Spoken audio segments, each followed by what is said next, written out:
RTI ಅಡಿ ಕೇಳಿದ ದಾಖಲೆ ನೀಡದೇ ಇರುವುದರಿಂದ ರಾಜ್ಯ ಮಾಹಿತಿ ಆಯೋಗ ಆಯುಕ್ತರಿಂದ ದಂಡ ವಿಧಿಸಿ ಆದೇಶ ಮಾಡಲಾಯಿತು.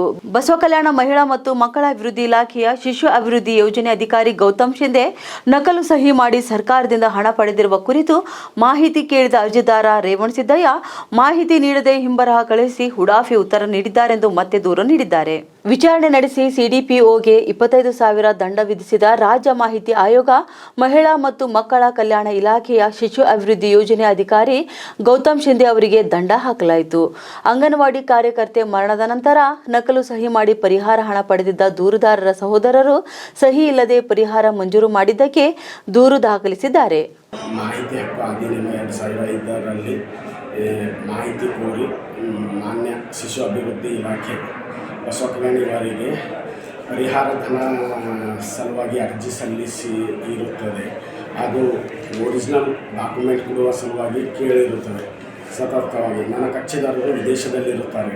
ಅವರು ವಿದೇಶದಿಂದ ಬಂದು ಇಲ್ಲಿ ಎಷ್ಟು ಸಲ ಕೇಳಿದರೂ ಅವರು ಯಾವುದೇ ಉತ್ತರ ಕೊಡಲ್ಲ. ಉಡಾಫೆ ಉತ್ತರ ಕೊಟ್ಟು ಶಿಶು ಅಭಿವೃದ್ಧಿ ಅಧಿಕಾರಿಗಳ ಕಚೇರಿಯಿಂದ 2016ರಲ್ಲಿ ಅವರ ತಾಯಿಯ ಮರಣ ಹೊಂದಿರುತ್ತಾರೆ.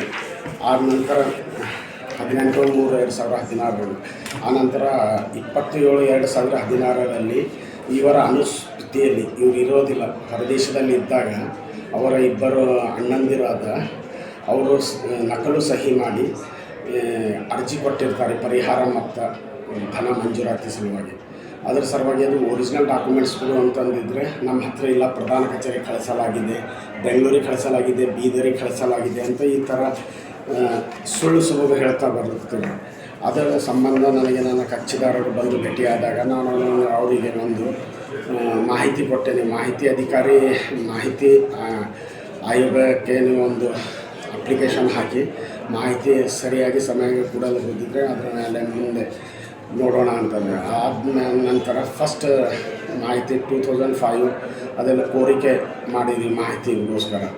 ಆದರೂ ಅವರು ಮಾಹಿತಿ ಸರಿಯಾಗಿ ಕೊಟ್ಟಿಲ್ಲ. ಅದು ನಾವು ಕೊಟ್ಟಿದ್ದ ಪ್ರತಿಗೆ ಜಿರಾಕ್ಸ್ ಪ್ರತಿಗೆ ಅವರು ಸಿಲ್ ಹಾಕಿ ನಮ್ಮ ಆಫೀಸ್ದಿಂದ ದೃಢಪಡಲಾಗಿದೆ ಅಂತಂದರೆ ದಿನಾಂಕ 3/2/2022ರಂದು ಮಾಹಿತಿ ಹಕ್ಕು ಅಧಿನಿಯಮ 2005 ಅಡಿಯಲ್ಲಿ ಮೊದಲನೇ ಮೇಲ್ಮನವಿ ಕೊಟ್ಟಿರ್ತೀವಿ. ಆ ನಂತರ ಅವರು ಅದಕ್ಕೆ ಯಾವುದೇ ಪ್ರತಿಕ್ರಿಯೆ ಕೊಟ್ಟಿರುವುದಿಲ್ಲ. ಆಗ ಕೊಟ್ಟಿದ್ದರು ಇದೇ ಥರ ಮಾಡಿದರು. ಆಮೇಲೆ ಹಿಂಬರಹ ಕೊಟ್ಟರು. ಇದು ಹಿಂಬರಹದಲ್ಲಿ ನಾವು ಪ್ರಧಾನ ಕಚೇರಿಗೆ ಕಳಿಸಿದ್ದೇವೆ ಅಂತ ಹೇಳಿದರು. ಆ ಸಂಬಂಧ ನಗರ ಪೊಲೀಸ್ ಠಾಣೆಯಲ್ಲಿ ಈ ಪ್ರಕರಣವೂ ಆಗಿರುತ್ತದೆ. ಅವರು ಸುಮಾರು 2 ವರ್ಷದಿಂದ ಭಾರತ ದೇಶದಲ್ಲೇ ಉಳಿದು ವಿದೇಶದಿಂದ ಬಂದು ಭಾರತ ದೇಶದಲ್ಲಿ ಸತತವಾಗಿ ಈ ಬೆಂಗಳೂರು, ಬೀದರ್, ಶಿಶು ಅಭಿವೃದ್ಧಿ, ಬಸವ ಕಲ್ಯಾಣ ಎಲ್ಲ ಥರ ಎಷ್ಟು ವಿಚಾರಿಸಿದರೂ ಯಾವುದೇ ಪ್ರಯೋಜನ ಆಗಿಲ್ಲ. ಆ ನಂತರ ನನಗೆ ಬಂದು ಭೇಟಿಯಾಗಿದ್ದ ಮಾಹಿತಿ ಇದರಲ್ಲಿ ಮೇಲ್ಮನವಿದಾರರಿಗೆ ಮಾಹಿತಿ ಹಕ್ಕು ಪ್ರಕರಣ ಸಂಖ್ಯೆ KM 12,900 2024ರಲ್ಲಿ ದಿನಾಂಕ 6/1/2025ರಂದು ಮಾನ್ಯ ಕರ್ನಾಟಕ ಮಾಹಿತಿ ಆಯೋಗ ಕಲಬುರಗಿ ಪೀಠ ರಾಜ್ಯ ಮುಖ್ಯ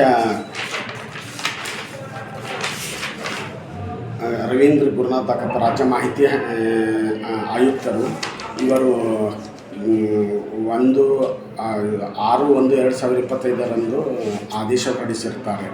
ಅದು ಶಿಶು ಅಭಿವೃದ್ಧಿ ಯೋಜನೆ ಸಿಡಿಪೋ ಅಂತಾರಲ್ಲ, ಅವರಿಗೆ 25,000 ರೂಪಾಯಿ ದಂಡ ಕೊಡಬೇಕೆಂದು ಹೇಳುತ್ತಾರೆ. ಸರಿಯಾಗಿ ಸಮಯಕ್ಕೆ ತಾವು ಅರ್ಜಿದಾರರಿಗೆ ಮೇಲ್ಮನವಿದಾರರಿಗೆ ಸರಿಯಾಗಿ ಸಮಯಕ್ಕೆ ನೀವು ಅವರ ಕೇಳಿದ ಡಾಕ್ಯುಮೆಂಟ್ಸ್ ಕೊಟ್ಟಿಲ್ಲ, ದಾಸ್ತಾವೇಜು ಕೊಟ್ಟಿಲ್ಲ ಎಂದು ಹೇಳಿರ್ತಾರೆ. ಆ ಸಂಬಂಧ ಇದು ನನಗೆ ಪೋಸ್ಟ್ದಿಂದ ದಿನಾಂಕ 25 ಫೆಬ್ರವರಿಗೆ ಬಂದುಬಿಟ್ಟಿರುತ್ತದೆ. ಆ ನಂತರ ಇದೊಂದು ಸಾರ್ವಜನಿಕರಿಗೆ ಒಂದು ಅವೇರ್ನೆಸ್ ಬರಲಿ, ಪಬ್ಲಿಕ್ಕಿಗೆ ಗೊತ್ತಾಗಲಿ, ರೈಟ್ ಫಾರ್ ಇನ್ಫಾರ್ಮೇಷನ್ ಆ್ಯಕ್ಟ್ ಅಂದರೆ ಏನು. ಇದರಿಂದ ಎಷ್ಟೋ ಸಾರ್ವಜನಿಕ ಕಚೇರಿಗಳಲ್ಲಿ ಇದೇ ಥರ ಆಗಿರುತ್ತದೆ.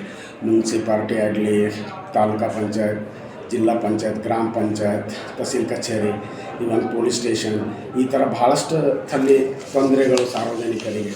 ಮಾಹಿತಿ ಅಡಿಯಲ್ಲಿ ಅರ್ಜಿ ಹಾಕಿದ್ದಾರೆ, ಸರಿಯಾಗಿ ಸಮಯಕ್ಕೆ ಅರ್ಜಿ ಸಿಬ್ಬಂದಿ ವರ್ಗದವರು ಸರಿಯಾಗಿ ಸಮಯಕ್ಕೆ ಅಧಿಕಾರಿಗಳು, ಸರ್ಕಾರಿ ಅಧಿಕಾರಿಗಳು ಕೂಡ ತೊಗೊಂಡಿದ್ರೆ ಪ್ರತಿ ದಿವಸಕ್ಕೆ 250 ಫೈನ್ ಇದೆ. ಪ್ರತಿಯೊಂದು 30 ದಿವಸ ನಂತರ ಪ್ರತಿಯೊಂದು ದಿವಸಕ್ಕೆ 250 ಮ್ಯಾಕ್ಸಿಮಮ್ 25,000 ರೂಪಾಯಿ ದಂಡ ವಿಧಿಸುತ್ತಾರೆ. ಇದು ಸಂಬಂಧ ಇದು ಒಂದು ಪತ್ರಿಕಾ ಪ್ರಕಟಣೆ ಹೊರಡಿಸಿರುತ್ತೇನೆ. ಯಾಕಂದರೆ ಸಾರ್ವಜನಿಕರಿಗೆ ಅನುಕೂಲ ಆಗಲಿ. ಮಾಹಿತಿ ಆಯೋಗ ಅಂದ್ರೇನು, ಕರ್ನಾಟಕ ಮಾಹಿತಿ ಆಯೋಗ ಇದು, ಮತ್ತು CIC SIC ಅಂತಿದೆ, ಸೆಂಟ್ರಲ್ ಇನ್ಫಾರ್ಮೇಷನ್ ಕಮಿಷನ್ ಮತ್ತು ಸ್ಟೇಟ್ ಇನ್ಫಾರ್ಮೇಷನ್ ಕಮಿಷನ್. ಈ ಮಾಹಿತಿ ಹಕ್ಕು ಅಡಿಯಲ್ಲಿ ಸೆಂಟ್ರಲ್ ಆಫೀಸ್, ಕೇಂದ್ರ ಕಚೇರಿಗಳು ಮತ್ತು ರಾಜ್ಯ ಕಚೇರಿಗಳು, ಸರ್ಕಾರಿ ಕಚೇರಿಗಳು ಎಲ್ಲವೂ ಬರುತ್ತವೆ. ಅದಕ್ಕೆ ಸಂಬಂಧಪಟ್ಟ ನಾನು CP ಸಿಗೇದಾರ್ ಅಡ್ವೊಕೇಟ್. ನನ್ನ ಮೊಬೈಲ್ ನಂಬರು 9481535005. ಯಾರಾದರೂ ಸರ್ಕಾರಿ ದಾಸ್ತಾವೇಜುಗಳಲ್ಲಿ ಈ ಥರ ಮೋಸ ವಂಚನೆ ಏನಾದರೂ ಆಗಿದ್ದರೆ, ಯಾವುದೇ ಸರಿಯಾಗಿ ನಿಮಗೆ ಮುಟೇಷನ್ ಆಗಲಿ, ಮತ್ತೊಂದು ಯಾವುದೇ ಕಾರ್ಯ ಪೆನ್ಷನ್ ಇರುತ್ತೆ, ಓಲ್ಡ್ ಪೆನ್ಷನ್, ವಿಡೋ ಪೆನ್ಷನ್, ಇಂಥವು ಭಾಳಷ್ಟು ಯಾರಾದರೂ ಕೊಡ್ತಾ ಇಲ್ಲ ಸರಿಯಾಗಿ ಸಮಯಕ್ಕಂದ್ರೆ ತಾವು RTIಯಲ್ಲಿ ಅರ್ಜಿ ಸಲ್ಲಿಸಿ ಕೇಳಬಹುದು.